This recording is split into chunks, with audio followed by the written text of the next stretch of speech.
দেখো, আজ আমি আবার একটা ভিডিও নিয়ে তোমাদের কাছে আসলাম। এটা চালের মিষ্টি। তো এই চালের মিষ্টি বানানোর জন্য আমি কি দিয়ে বানাবো, তো পুরো ভিডিওটা তোমরা আমার সঙ্গে থেকে দেখলে বুঝতে পারবে আমি কি দিয়ে এই চালের মিষ্টিটা বানালাম।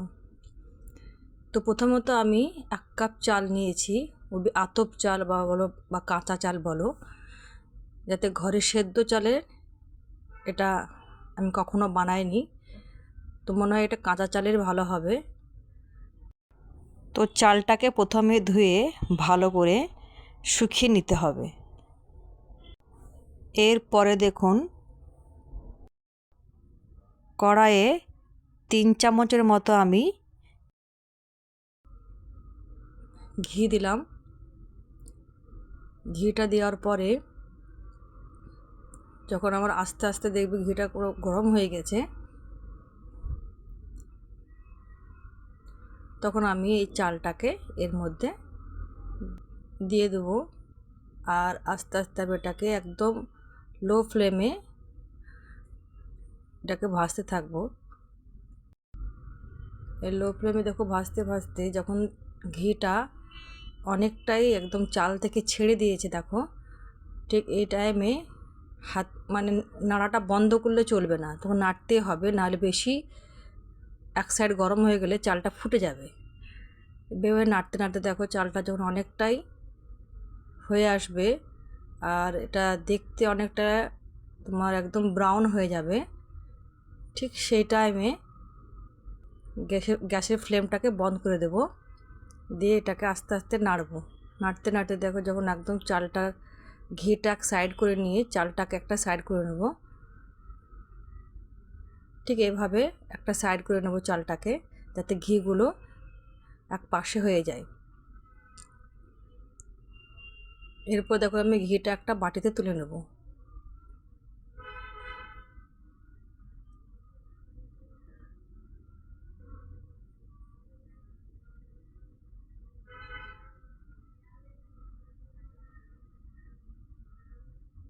তারপর দেখো আমি চালটাকে ভালোভাবে বিছিয়ে দিলাম যাতে একটু ঠান্ডা হয়ে যায়। ঠান্ডা হলে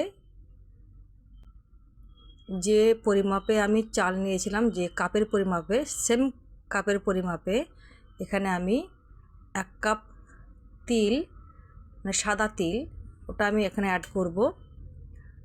আর 1 কাপ শুকনো নারকেলের গুঁড়ো, এই দুটো এই চালের সঙ্গে আমি অ্যাড করব। এরপর এটাকে ভালোভাবে একসঙ্গে মিক্সিতে পিষে নিয়ে এটা বেশ মোটা মোটা দানার মতো একটা পাউডার বানিয়ে নেব, যাতে একদম মিহি পাউডার হবে না, একটু দানা দানা ভাব থাকবে। যেহেতু এটা মিষ্টি এবং কালাকান্তের মধ্যে খেতে লাগে, সেরকমভাবে আমাকে পিষে নিতে হবে। দেখেন ঠিক এরকমভাবে, মানে দাঁড়া দাঁড়া ভাব থাকবে, সেরকমভাবে পিষে নিতে হবে। এরপরে কড়াই আমি যে মাপের আমি চাল নিয়েছিলাম, তাতে সেম মাপেরই আমায় 2 চামচ চিনি নিয়ে আমি ক্যারামেল বানিয়ে নেব।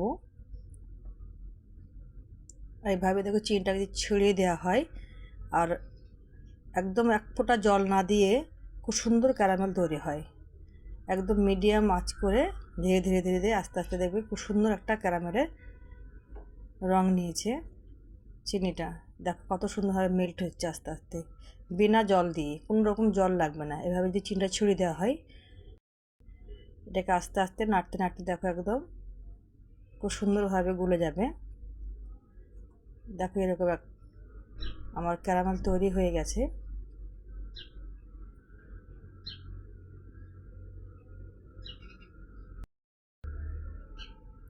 এর মধ্যে আমি যে পিষে রাখা যে চালের গুঁড়ো আর তিল আর নারকেল একসঙ্গে পিষে রেখেছিলাম, সেটা এখানে আমি আস্তে আস্তে অ্যাড করে দেবো। ভালোভাবে আস্তে আস্তে ক্যারামেলের সঙ্গে মাখিয়ে নেব, যাতে ওর পুরোটা গায়ে ক্যারামেলটা গায়ে লেগে যায়। পুরো কাজটা একদম ধিমি আঁচে করতে হবে।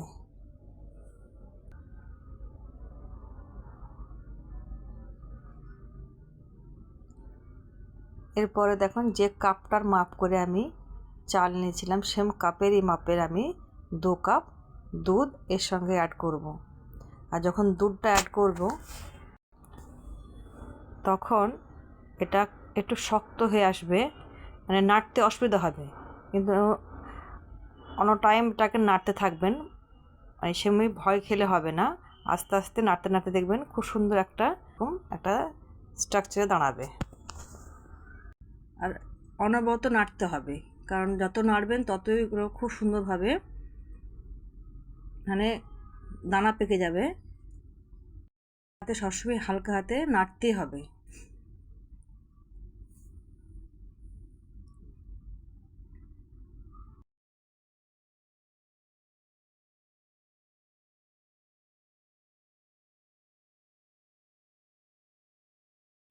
নাড়তে নাড়তে আমার এক্সট্রা যে একটু ঘিটা আমি তুলে রেখেছিলাম সেটা ওখানে আমি অ্যাড করে দিলাম। তারপর দেখুন এইভাবে নাড়তে নাড়তে যখন পুরোটা একদম এরকম বেশ ঘি ছাড়বে, যখন দেখবেন কড়াই থেকে যখন ঘিটা ছেড়ে দিচ্ছে, এরকম টাইমে গ্যাসের ফ্লেমটা পুরো বন্ধ করে নিতে হবে। তারপরে অনেকক্ষণ একটুকু এভাবে নাড়াচাড়া করে দেখেন এভাবে টাইট হয়ে যাবে, একদম এরকম স্ট্রাকচারে রাখতে হবে। নাড়তে নাড়তে অনেকটাই একদম শক্ত হয়ে আসবে আস্তে আস্তে।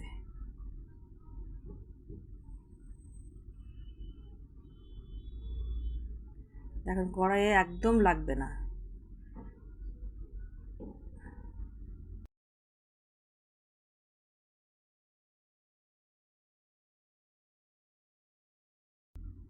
তারপর একটা কোনো বাটি বা আপনাদের ঘরে যেটাই থাকুক না কেন, ছোট বাটি বা এরকম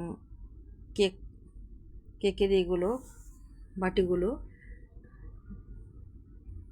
এর মধ্যে আমি একটু বাদাম ছিটিয়ে আর পুরো গায়ে একটু ঘি লাগিয়ে দিয়ে একটু বাদাম ছিটিয়ে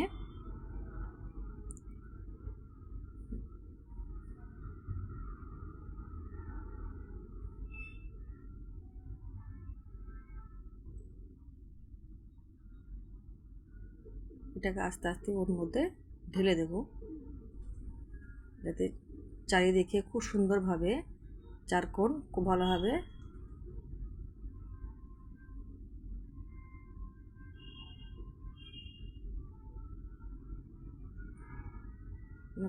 খুব ভালোভাবে চিকনাভাবে এভাবে ঠিক করতে হবে, যাতে ভিতরে হাওয়া না থাকে।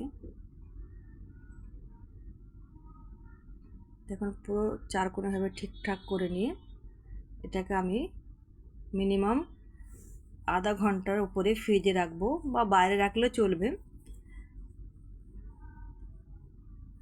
আপনারা বাইরে রাখতে পারেন বা ফ্রিজে রাখতে পারেন। আধা ঘন্টা ফ্রিজে রাখার পরে আমি আপনাদেরকে দেখাবো কেটে কেমন হয়েছে চালের মিষ্টিটা। তো দেখেন চলে আসলাম আধা ঘন্টা পরে, চালের মিষ্টিটা কেমন হয়েছে আপনাদেরকে দেখাবো। তো প্রথমে আমি চারদিকে চামচটা দিয়ে সুন্দরভাবে আমি একটু ছাড়িয়ে নিচ্ছি, যাতে মানে বের করার সময় অসুবিধা না হয়। দেখুন কত সুন্দর হয়েছে দেখতে, আর খেতেও খুব সুস্বাদু, একদম কালাকান্ত মিষ্টির মতো খেতে লাগে, আর খুব নরম, মিষ্টিগুলো খুবই নরম হয়েছে। মানে 1 কাপ চাল দিয়ে কতগুলো মিষ্টি ঘরে বানানো যায় দেখেন।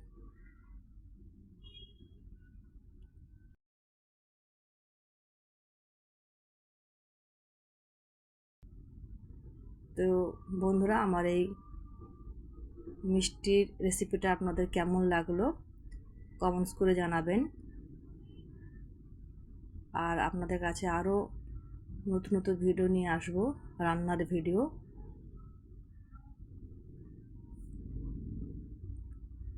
দেখেন এক পিস তুলে দেখাচ্ছি কত নরম হয়েছে। আর মিষ্টিটা যদি আপনারা কেউ কম খান তাও চলবে, আর চিনির পরিমাপটা আপনারা কম বেশি করে নিতে পারেন, ঘরে বানাবেন তো। হ্যাঁ, তো এইভাবে বানিয়ে ফেলুন ঘরে চালের মিষ্টি। তো বন্ধুরা, তোমরা ভালো থেকো, আবার কোনো নতুন ভিডিওতে তোমার সঙ্গে দেখা হবে।